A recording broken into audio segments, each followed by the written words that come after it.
Millionaire CEO shelters twin girls freezing at a bus stop. The next morning, a man knocks on his door. Before we dive into this heartwarming story of unexpected family, drop a comment below and tell us where you're watching from.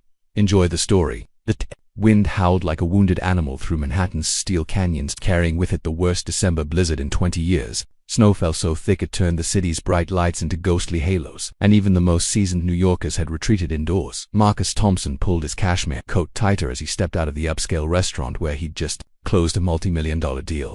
At 45, the CEO of Thompson Industries was accustomed to having everything under control, but Mother Nature didn't respect corporate schedules. "Rough night for driving, Mr. Thompson," James, his longtime driver, called out as he approached the sleek black limousine. Marcus slid into the warm leather interior, already mentally reviewing tomorrow's board meeting. But 15 minutes into their journey home, the engine began to sputter and wheeze like an old man climbing stairs. "I'm sorry, sir," James said, his voice tight with concern as steam rose from under the hood. "We're going to need a tow truck." As James stepped out to assess the damage, Marcus noticed something that made his businessman's heart skip a beat. Across the street, huddled at a bus stop that offered little protection from the brutal wind, were two small figures. Even through the snow, he could see they were children, and they were shivering uncontrollably. "James," Marcus called, lowering his window. "Do you see those kids?" James squinted through the blizzard. "Should I call the police, sir?" But Marcus was already opening his door. Something deep in his chest, a feeling he hadn't experienced since losing his twin sister Julia 33 years ago, compelled him forward. The two girls couldn't have been older than 9 or 10. Their identical faces were red with cold, their thin jackets completely inadequate for the storm raging around them. When they saw him approaching, they instinctively moved closer together. "Hey there," Marcus said softly, crouching down to their level. "Are you girls okay? Where are your parents?" The braver of the two, her dark eyes defiant despite the tears frozen on her cheeks, spoke first. "We don't have parents, and we're not going back." "Back where, sweetheart?" "To the place where they hurt us." The quieter twin whispered, her voice barely audible above the wind.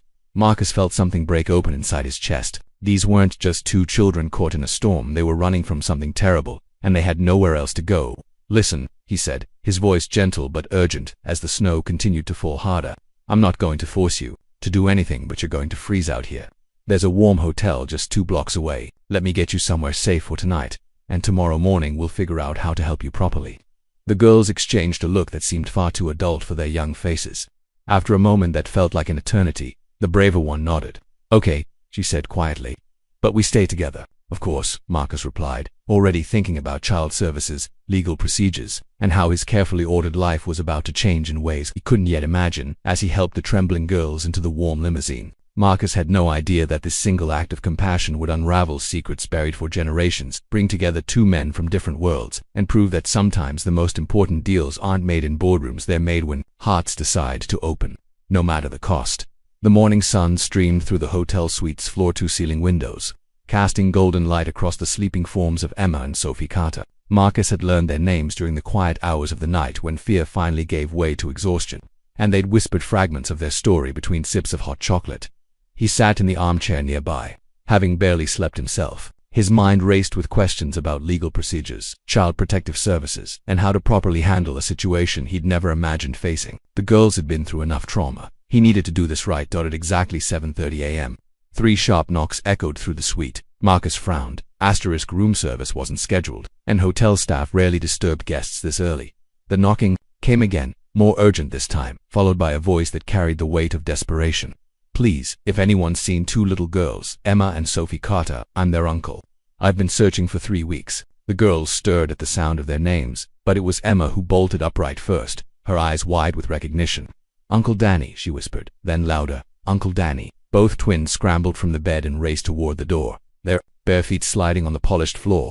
Marcus quickly followed, his hand reaching the door handle just as the girls began pounding on it from their side. Uncle Danny, we're here," Sophie cried, tears streaming down her face. Marcus opened the door to find a man who looked like he'd aged years in mere weeks. Daniel Carter stood in the hallway, 30 years old, but with eyes that had seen too much. His military bearing was evident despite his wrinkled clothes and stubbled jaw.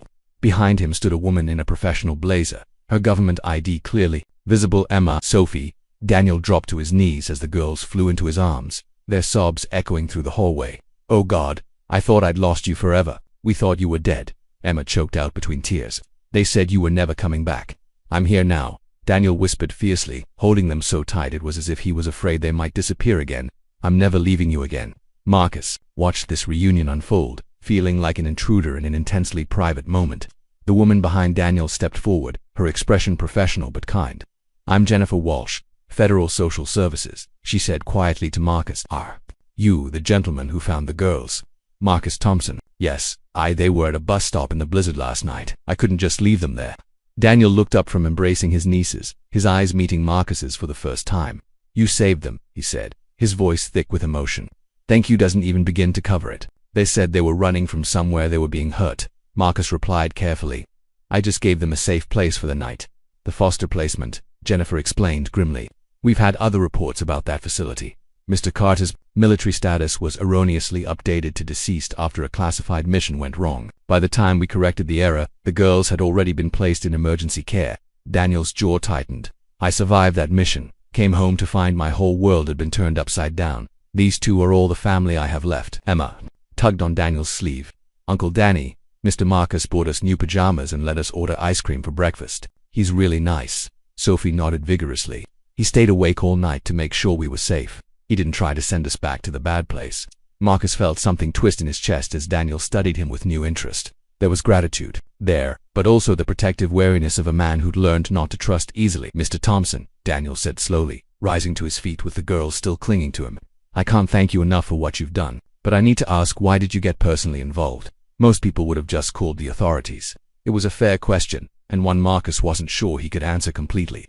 How could he explain the way these two scared little girls had reminded him of himself and Julia? How their vulnerability had awakened something in him that had been dormant for decades? "Sometimes," Marcus said quietly, "you just know when something matters more than your own convenience."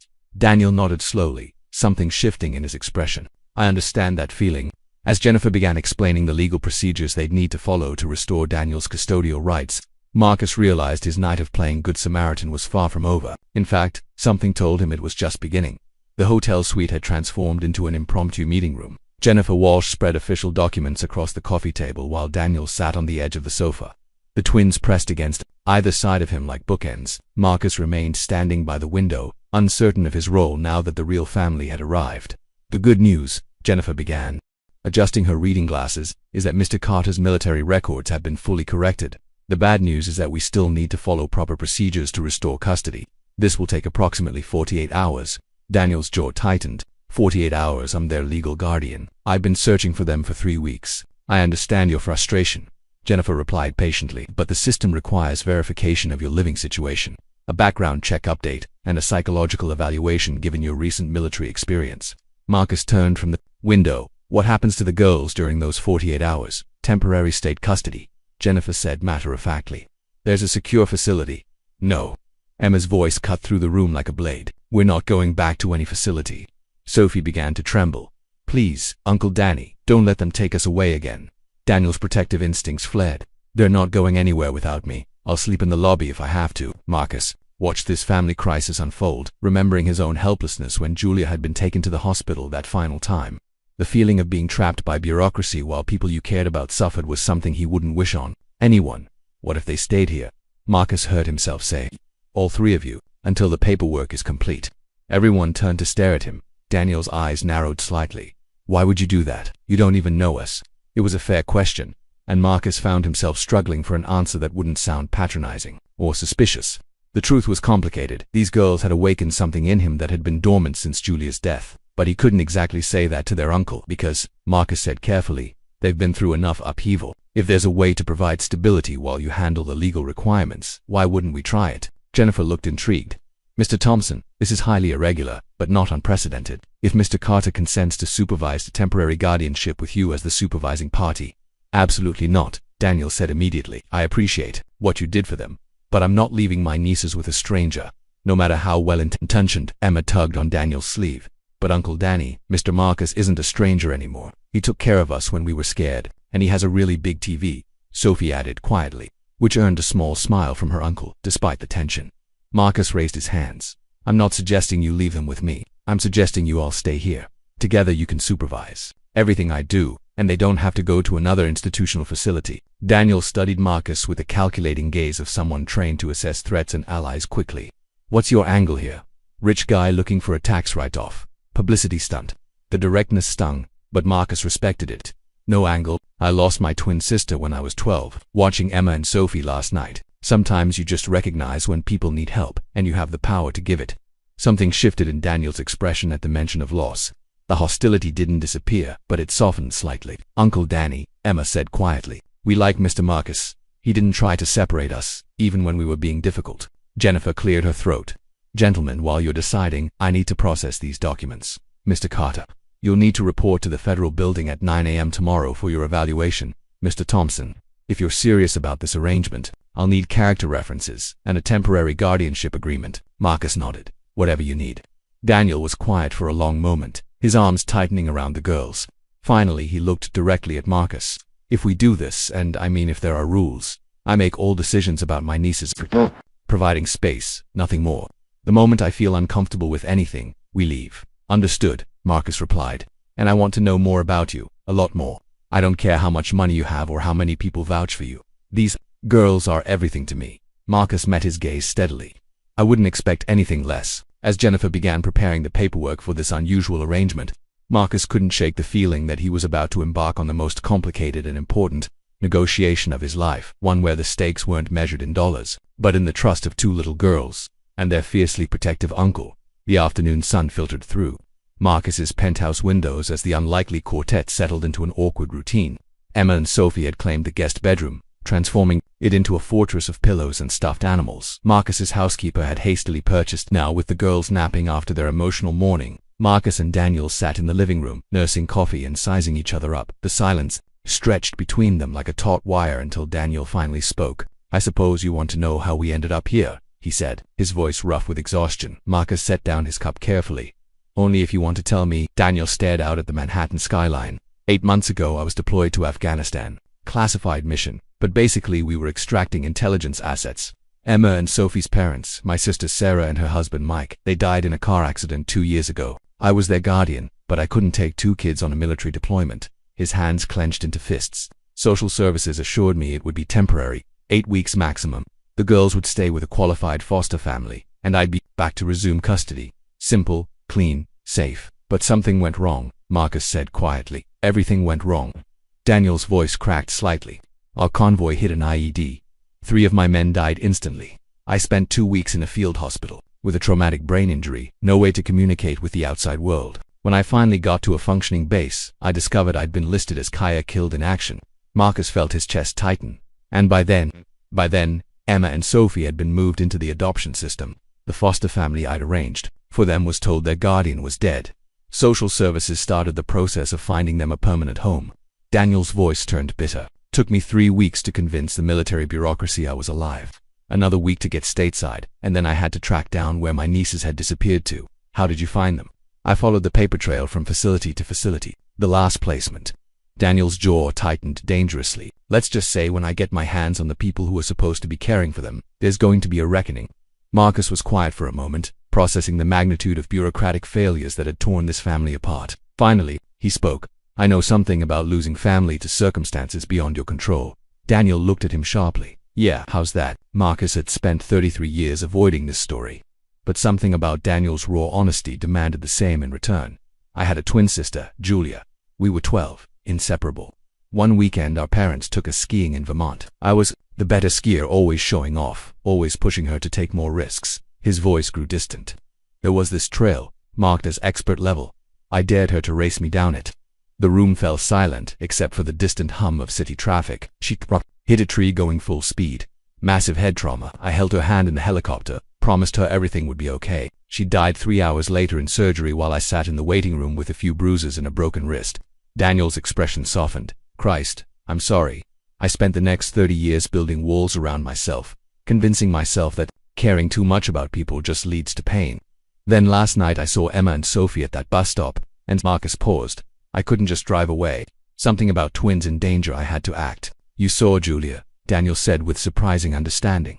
Maybe I saw a chance to do something right for once. Marcus met Daniel's eyes. The point is, I understand what it's like to lose the people who matter most, and I understand what it's like to carry guilt about things that were out of your control. Daniel was quiet for a long moment.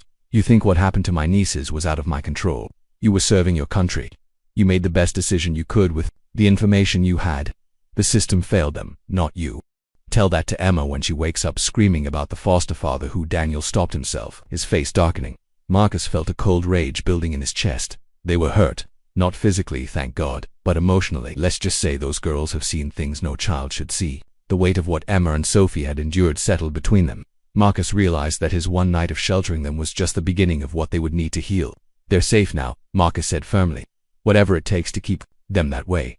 Daniel studied him carefully. You really mean that, don't you? More than I've meant anything in years. For the first time since they'd met, Daniel's hostility seemed to fully dissolve. Then maybe we can make this work. From the guest bedroom came the sound of muffled giggles, followed by Emma's voice calling out, Uncle Danny. Mr. Marcus, Sophie says the ceiling has stars on it.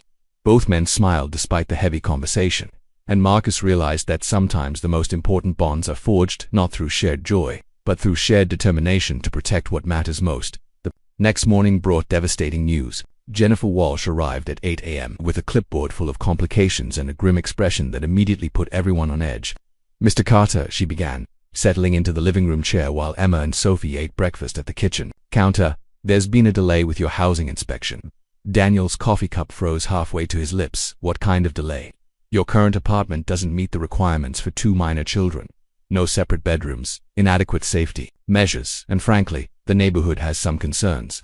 Jennifer consulted her notes. You'll need to find appropriate housing, pass a full inspection, and complete additional paperwork.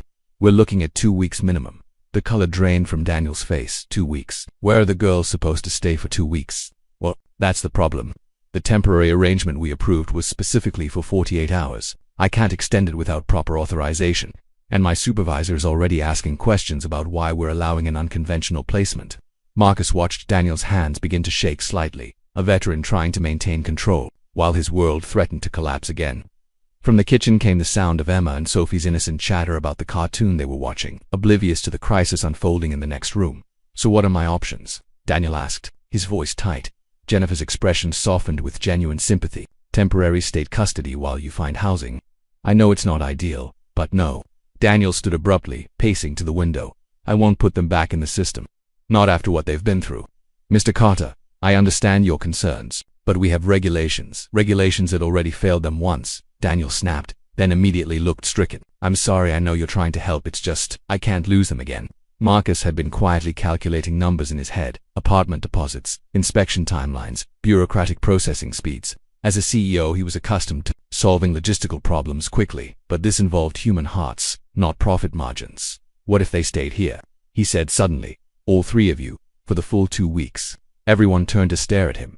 Jennifer raised an eyebrow. Mr. Thompson, that's quite generous, but I have the space, Marcus continued, the idea gaining momentum in his mind.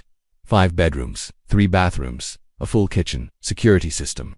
Daniel can supervise everything, maintain full control over the girls' care. I'm just providing the roof. Daniel shook his head immediately. I can't accept that. I barely know you, and I certainly can't afford to pay you back for. I'm not asking for payment, Marcus interrupted. I'm asking you to let me help while you get back on your feet. Why? Daniel's question came out sharper than intended. And don't give me another speech about lost family members. Rich guys don't just open their homes to strangers without expecting something in return.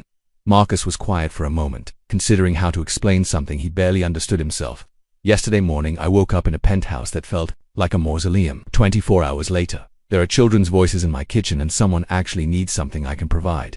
Maybe I'm the one getting the better deal here. Jennifer watched this exchange with growing interest. Mr. Thompson, such an arrangement would require extensive background checks, daily welfare visits, and strict guidelines done, Marcus said immediately, and Mr. Carter would have to consent to shared temporary custody, which means absolutely not, Daniel said firmly. I'm not signing away any rights to my nieces. Not signing away, Jennifer clarified. Sharing temporarily. You'd both be responsible for their welfare, but you'd maintain primary decision-making authority. From the kitchen came Emma's voice. Uncle Danny, is everything okay? You sound upset. Daniel closed his eyes, the weight of impossible choices pressing down on him. His military savings were modest, his civilian job prospects uncertain, and finding child-appropriate housing in New York would take time he didn't have. If we did this, he said slowly, I need complete transparency. I want to know everything about you, finances, background, why you're really doing this. And at the first sign that you're not who you claim to be, we're gone. Marcus nodded. Fair enough, but I have one condition too. Daniel tensed, which is you let me help with more than just housing. Finding you a job, a permanent place, whatever. You need to get established, not charity, partnership. These girls deserve stability, and right now, working together gives them the best chance at that. Sophie appeared in the doorway, her small face creased with worry. Are we in trouble again? Are they going to take us away? Daniel immediately knelt down, pulling her into his arms. No, sweetheart, Uncle Danny is just figuring out the best way to take care of you and Emma. Can we stay with Mr. Marcus? Sophie asked innocently. He has really good pancake mix. Despite everything, both men smiled. Daniel looked up at Marcus, something shifting in his expression. 2 weeks? 2 weeks, Marcus confirmed. Whatever it takes to get you where you need to be. As Jennifer began outlining the legal requirements for their extended arrangement, Marcus realized he was about to learn whether his business instincts applied to the infinitely more complex world of family dynamics. The first week of their unusual living arrangement felt like a carefully choreographed dance where everyone was learning the steps as they went. Marcus had cleared his schedule as much as possible, working from his home office while keeping an ear tuned to the sounds of family life echoing through his previously silent penthouse. Daniel occupied the second guest room but rarely relaxed. He moved through the space like a soldier on patrol, alert, respectful, but ready to retreat at a moment's notice. The luxury that Marcus took for granted seemed to make Daniel physically uncomfortable. He used only what was necessary, insisted on cleaning up after himself and the girls, and politely declined most offers of help. You don't have to act like a guest, Marcus said on Thursday morning. Finding Daniel washing dishes that the housekeeper would have handled. Old habits, Daniel replied, not looking up from the sink. In the military, you don't take what you haven't earned. What about accepting help from someone who wants to give it? Daniel paused, his hand still in the soapy water. That's harder. The girls, however, had no such reservations. Emma had claimed the library as her favorite room, spreading homework across the massive oak table while pestering Marcus with questions about his business. Sophie had discovered the piano and spent hours picking out melodies, her small fingers dancing across keys that hadn't been played since Marcus's mother died. She's got a natural ear, Marcus observed one evening, watching Sophie from the kitchen doorway. Daniel looked up from helping Emma with math homework. Sarah, their mother, she was musical too, used to sing them to sleep every night. His voice caught slightly. I can't carry a tune to save my life. Maybe that's not what they need from you, Marcus said quietly. It was moments like these unguarded exchanges that revealed how the walls between them were slowly crumbling. Daniel would catch Marcus teaching Emma a card game their grandfather had taught him, or Marcus would find Daniel reading bedtime stories with voices for each character, and something unspoken would pass between them, but the tension was still there, simmering beneath the surface. On Friday night, it came to a head. Emma had asked Marcus to help her with a school project about family trees, and he'd enthusiastically pulled out poster board and markers. When Daniel found them at the dining room table, Emma excitedly explaining how she was including Mr. Marcus as part of their family, his expression darkened. Emma, honey, why don't you go get ready for bed? Daniel said carefully. But we're not finished now, please. After she reluctantly left, Daniel turned to Marcus. We need to talk. They moved to the living room, the space feeling suddenly vast and cold between them. They're getting too attached, Daniel said without preamble. Emma especially. She's starting to see you as, I don't know what she sees you as, but it's not healthy. Marcus felt something defensive rise in his chest. What exactly am I doing wrong?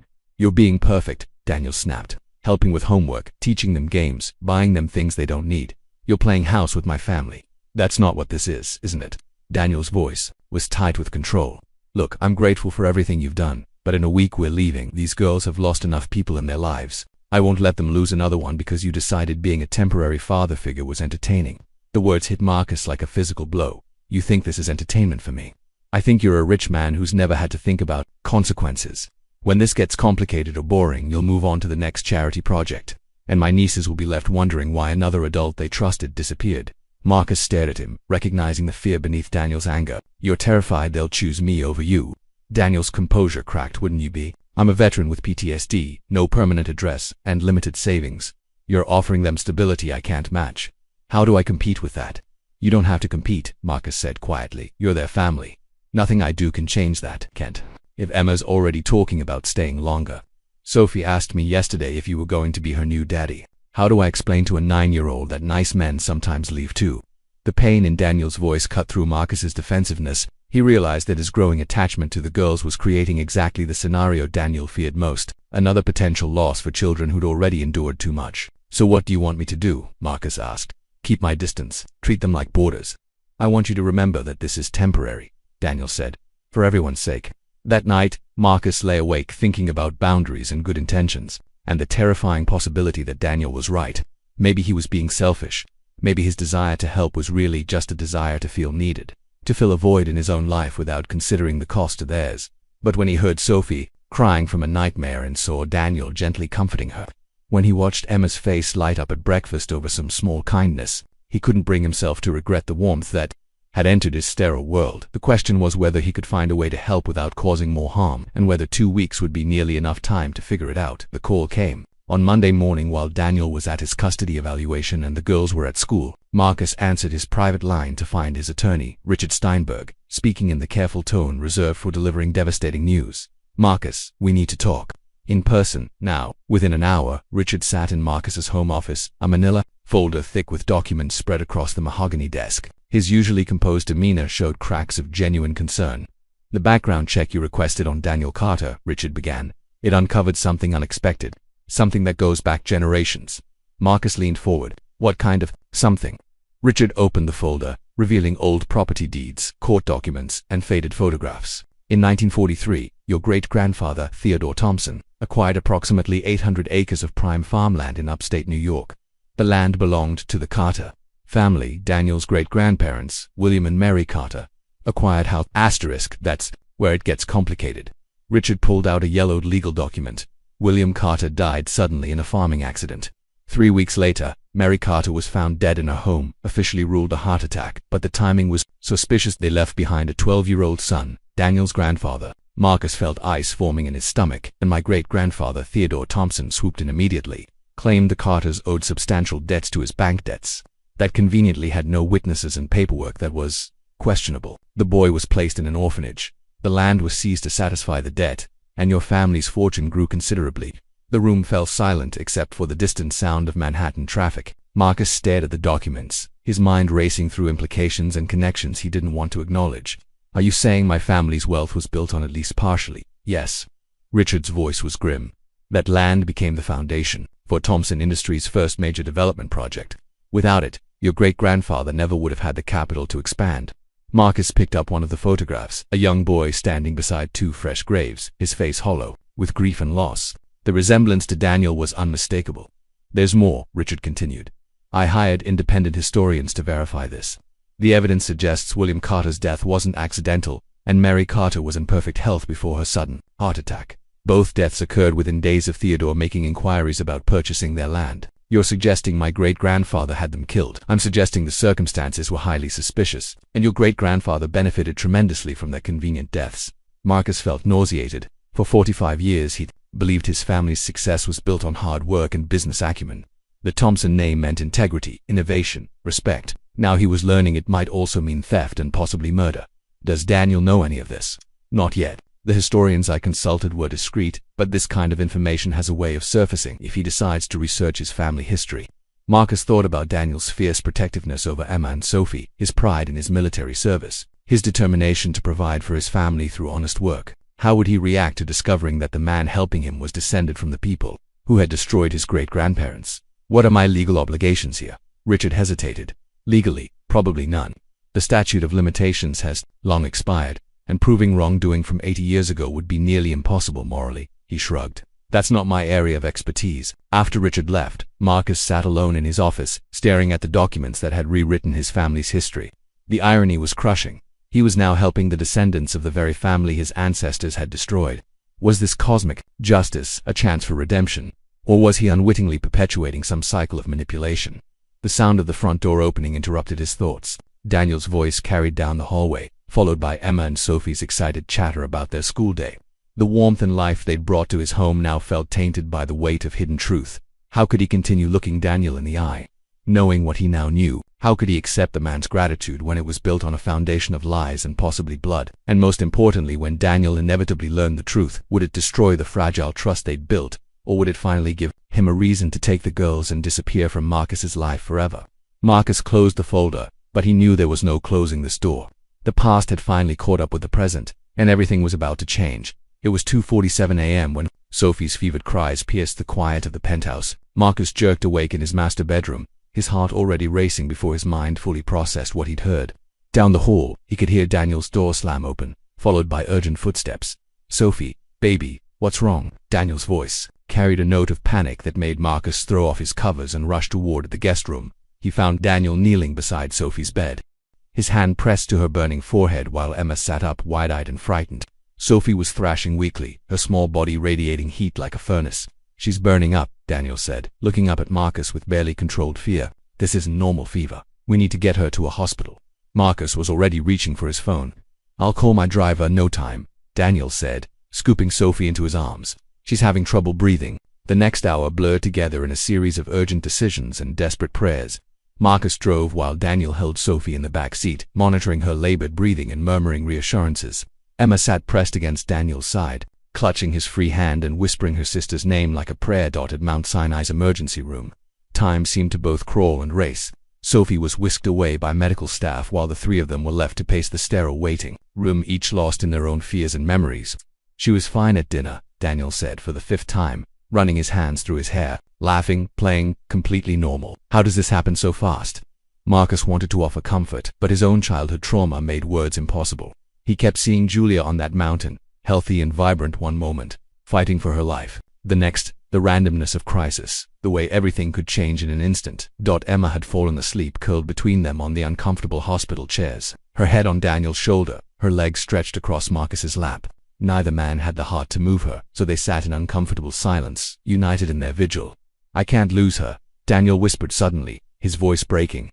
"I've already lost everyone else. Sarah, Mike, almost lost both girls to the system. If something happens to Sophie, it won't," Marcus said firmly. "The doctors here are excellent. Whatever this is, they'll fix it. You don't know that. Nobody knows that." Daniel's military composure was cracking. "You want to know why I have trust issues? Because every time I've depended on someone, every time I've believed everything would be okay, it all went to hell." Marcus studied Daniel's profile in the harsh fluorescent lighting.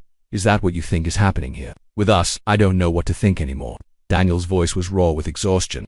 3 weeks ago, I was a soldier following orders. Now I'm playing house with a billionaire while my niece fights for her life. Nothing makes sense. Some things don't have to make sense to be right." Daniel looked at him sharply. Easy words for someone who's never had to worry about real consequences.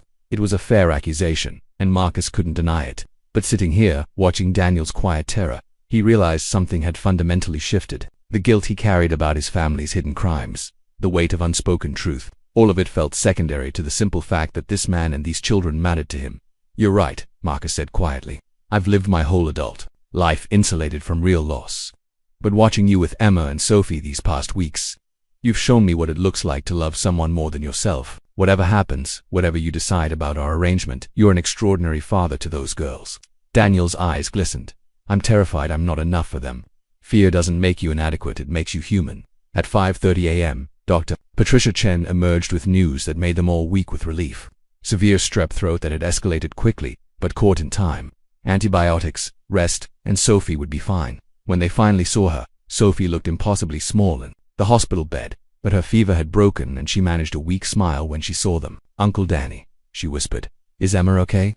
"I'm right here," Emma said, climbing carefully onto the bed beside her twin. "I was so scared." As Marcus watched Daniel gently stroke Sophie's hair while Emma curled protectively against her sister's side, he felt something settle in his chest. Whatever secrets lay buried between their families, whatever complications the future might bring, this moment was pure and real. These were his people now, and he would do whatever it took to protect them, even if it meant facing the sins of his ancestors and the possibility that the truth might drive them away forever. But for now, Sophie was safe, and that was enough. 6 weeks had passed since that terrifying night at the hospital, and the penthouse had transformed into something Marcus had never experienced, a real home. Sophie's recovery had been swift, but the crisis had shifted something fundamental in all their relationships. The careful boundaries they'd maintained began dissolving into something more natural, more permanent. Daniel's housing approval had come through 3 weeks ago, but when Jennifer Walsh arrived for her final visit, she found something unexpected. "This is highly irregular," she said, reviewing the paperwork spread across Marcus's dining room table. Emma and Sophie were at school, giving the adults privacy to discuss their unusual situation. "What exactly is irregular about it?" Daniel asked, though his tone lacked its former defensiveness. "You have legal approval for independent custody, Mr. Carter. The temporary arrangement was supposed to end weeks ago, yet here you are, still living with Mr. Thompson, and frankly, the girls seem more settled than I've ever seen them." Marcus leaned forward. "What if we made it official co-guardianship?" Jennifer raised an eyebrow. "That would require extensive legal documentation, background checks, and a very compelling argument for why 2 unrelated adults should share custody of children." "Because it's working," Daniel said simply. "Emma and Sophie have stability, resources, emotional support from both of us. They're thriving. The girls specifically requested this, Marcus added, when we explained that Daniel's housing had been approved. They asked if they could keep both daddies. Jennifer consulted her notes. The psychological evaluations do show remarkable improvement in both children. Their grades have improved, night terrors have decreased, and they demonstrate healthy attachment to both guardians. Daniel and Marcus exchanged a look over the past weeks. They developed an easy partnership. Daniel handled discipline and emotional guidance while Marcus provided stability and resources. The girls flourished under their combined attention, each man offering something the other couldn't provide alone. There's something else, Daniel said, pulling out a folder. Marcus has agreed to help establish a foundation for military orphans. Part of our arrangement includes creating educational funds and support systems for other kids like Emma and Sophie. Jennifer studied them both carefully. This isn't about the children's welfare anymore, is it? You've become a family. The truth hung in the air between them. Neither man had planned this. But somewhere between hospital vigils and homework help, between bedtime stories and morning pancakes, they'd created something neither had experienced before. Unconditional partnership in something that mattered more than themselves. The girls have been through enough transitions, Marcus said quietly. If we can give them stability and love from both of us, why would we break that apart? And you, Mr. Carter, you're comfortable sharing parental authority. Daniel was quiet for a moment. 6 weeks ago I would have said no, but Marcus isn't trying to replace me or take over. He's the partner I never knew I needed. We make each other better parents. After Jennifer left with promises to expedite the co-guardianship paperwork, Daniel and Marcus sat in the living room, processing the magnitude of what they were committing to. Are we crazy? Daniel asked. Two guys, who barely knew each other 2 months ago, deciding to raise kids together. Probably, Marcus admitted. But look at them, Daniel, really look. When's the last time you saw Emma worry about whether she'd have to move again? When's the last time Sophie had a nightmare? It was true. The girls had blossomed in ways that surprised everyone. Emma's natural leadership had emerged alongside a compassion for others that reminded Marcus of Julia. Sophie's artistic talents flourished with encouragement and resources, her gentle nature providing balance to Emma's intensity. I need to tell you something, Marcus said suddenly, the weight of his family's secret pressing down on him. But before he could continue, the front door burst open. Uncle Danny, Mr. Marcus, we got the best news. Emma's voice echoed through the penthouse as both girls ran toward them, backpacks flying. Mrs. Patterson says our family presentation was so good, she wants us to share it with the whole school. Sophie added breathlessly. Family presentation? Daniel asked. About different kinds of families, Emma explained excitedly. We told everyone how families don't have to be just mom and dad. They can be two dads who love kids enough to share them. Sophie nodded enthusiastically, and we drew pictures of all of us together. Mrs. Patterson cried a little, but she said it was happy crying. Marcus felt his throat tighten as Emma pulled out construction paper drawings of their unconventional family in crayon and marker. They'd captured something beautiful, two men and two girls creating something new and wonderful from the pieces of their broken pasts. Whatever secrets still lay between him and Daniel, whatever complications the future might bring, this moment crystallized everything that mattered. They had built something real, something lasting, something worth protecting. The conversation about family history would have to wait. Right now, there was homework to supervise, dinner to prepare, and bedtime stories to read. The ordinary magic of family life that neither man had dared hope for, but somehow had found together. The moment Marcus had been dreading arrived on a quiet Saturday morning. Emma and Sophie were at their art class, leaving the penthouse unusually silent. Marcus found Daniel in the kitchen, coffee growing cold as he stared at his laptop screen with an expression of growing horror. Daniel, Marcus's voice came out strangled. What are you looking at? Daniel's eyes met his, filled with betrayal and rage. My family history assignment. Emma asked me to help her trace our genealogy for school. He turned the laptop around, revealing historical documents, newspaper clippings, and familiar photographs. Imagine my surprise when I discovered how the Carter family lost everything. Marcus felt the blood drain from his face. Daniel, I can explain. Can you? Daniel's voice was deadly quiet. Can you explain how your great-grandfather Theodore Thompson acquired Carter family land after my great-grandparents died under mysterious circumstances? Can you explain why you never mentioned that your family's fortune was built on my family's destruction? I only found out 3 weeks ago. Richard discovered it during the background check.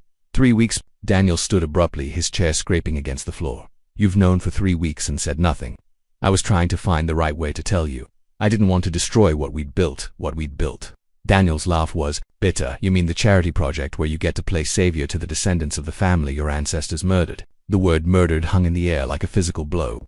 Marcus stepped forward, desperate to bridge the growing chasm between them. That's not what this is. My feelings for you and the girls, everything we've created together, it has nothing To do with the past, everything has to do with the past. Daniel shouted, then immediately lowered his voice, mindful that neighbors might hear. My great-grandfather was 12 years old when your family destroyed his life. 12. Marcus, the same age Emma will be next year. Marcus saw Daniel's hands shaking as he pointed to a photograph on the laptop screen, a young boy standing beside two fresh graves. The same image Richard had shown him weeks ago. He spent his entire childhood in an orphanage because Theodore Thompson wanted land and didn't care who he had to kill to get it. My grandfather grew up with nothing. My father struggled his whole life. And I've been breaking my back trying to give Emma and Sophie the stability that was stolen from our family generations ago. And now you have that stability, Marcus said. Quietly, we can make this right. Make it right. Daniel's voice cracked. You think money fixes murder? You think your guilt makes up for what your family took from mine? Marcus pulled out the folder he'd been carrying for weeks, the one filled with legal documents and financial plans. I've been working with attorneys to establish a restitution fund, full compensation for the land value, plus interest compounded. Over 80 years, it comes to I don't want your blood money, Daniel interrupted, but Marcus saw him glance at the numbers despite himself. It's not blood money, it's justice. What my great-grandfather did was wrong, probably criminal. I can't undo it, but I can try to make amends. Daniel stared at the documents, his internal struggle visible. Why? Why tell me now? You could have kept this secret forever. Marcus met his eyes directly. Because I love you, all of you. And love built on lies isn't real love. The admission hung between them. It was the first time either man had used that word, and the timing couldn't have been worse or more necessary. Daniel's anger flickered, replaced by something more complex. Love or guilt, both maybe, but mostly love. What we have, what we've built with Emma and Sophie, it's the most real thing in my life. I'd rather risk losing it by telling the truth than keep it by living a lie. Daniel was quiet for a long time, studying the documents, the photographs, the evidence of injustices that predated their births but somehow shaped their meeting. I need time, he said finally. I need to think about what this means, what I want to do with this information. Of course, take all the time you need. And Marcus, Daniel's voice was heavy with pain. I need you to understand something. What your family did to mine, it doesn't just affect the past. It affects how I see everything between us. Every kindness, every gesture, every moment of partnership. I have to figure out what was real and what was your family's guilt trying to buy its way to redemption. As Daniel walked away, leaving Marcus alone with the weight of ancestral sins and uncertain futures, both men knew that everything had changed. The question now wasn't whether they could build a family together, but whether truth could coexist with love, and whether justice delayed could ever really be justice at all. The revelation about the Carter-Thompson family history couldn't stay contained. By Tuesday morning, Richard Steinberg's phone was ringing non-stop as word leaked to the legal community. And by Wednesday, the first reporters were calling Thompson Industries. This is a nightmare, Richard said, pacing Marcus's office while news vans gathered on the street below. Every plaintiff's attorney in the city is salivating over this story. Historic injustice, billionaire family, vulnerable children, it's a media goldmine. Marcus stood at his window, watching the circus below while his mind remained focused on more important concerns. Daniel hadn't spoken to him in 3 days, communicating only through brief notes about the girls' schedules. Emma and Sophie sensed the tension but didn't understand it, asking repeatedly why Daddy Marcus looked so sad and why Uncle Danny was always on the phone. What are our legal exposures? Marcus asked. Honestly, minimal. Statute of limitations. Expired decades ago. But the court of public opinion is different. Thompson Industries stock is already down 12%. A knock interrupted them. Daniel entered without waiting for permission, his face grim but determined. Behind him stood a man Marcus didn't recognize, tall, lean, with the predatory look of an ambitious attorney. Marcus, this is Paul Fletcher, Daniel said coldly. He's representing my family's interests. Fletcher stepped forward with a smile that didn't reach his eyes. Mr. Thompson, I've reviewed the historical evidence. My clients have a compelling case for restitution. We're prepared to file suit for damages in excess of $50 million. Marcus felt Richard tense beside him, but his own attention remained on Daniel's face. Your clients, Mr. Carter and his nieces, Fletcher replied smoothly. Though we're also exploring class action possibilities on behalf of other families, victimized by Thompson Industries' historical practices. Daniel, Marcus said quietly, ignoring the attorney. Is this what you want? Daniel's jaw tightened. What I want is justice for my family. What I want is acknowledgement that what Theodore Thompson did was wrong. You have that acknowledgement. I've already prepared full restitution through private channels, Fletcher interrupted. My client deserves public vindication, not backroom deals designed to protect your reputation. Marcus studied Daniel's face, searching for some sign of the partnership they'd built. And the girls, how does a public legal battle serve their interests? Don't. Daniel's voice was sharp. Don't use Emma and Sophie to manipulate this situation. I'm not manipulating anything. I'm asking if you've considered what media attention and legal proceedings will do to two children who've already been through enough trauma. Fletcher waved dismissively. Children are resilient, and the financial security this settlement will provide far outweighs any temporary inconvenience. Temporary inconvenience. Marcus's control finally cracked, having their private lives dissected by reporters, having their guardians' motives questioned, having their stability destroyed while lawyers get rich. Enough, Daniel said firmly. Marcus, you made choices that led us here. You kept secrets. You let me live in your house knowing what your family did to mine. Whatever consequences come from that, you brought them on yourself. The words hit like physical blows, but Marcus forced himself to remain calm. You're right, I made mistakes, but punishing Emma and Sophie for my failures doesn't make it justice. Fletcher, sensing weakness, pressed forward. Mr. Thompson, my client is prepared to be reasonable. A public apology, full financial restitution, and establishment of a charitable foundation in the Carter family name. We can resolve this without destroying anyone. Except, Richard interjected, your proposal includes admissions of criminal liability for events that occurred 80 years ago, which opens my client to additional legal exposure. Then I guess Mr. Thompson needs to decide what matters more, Fletcher said with cold satisfaction, his legal protection or making amends for his family's crimes. The room fell silent. Marcus looked at Daniel, seeing the pain and anger and confusion warring in his expression. This wasn't just about money or legal strategy. This was about a man trying to reclaim dignity that had been stolen from his family before he was born.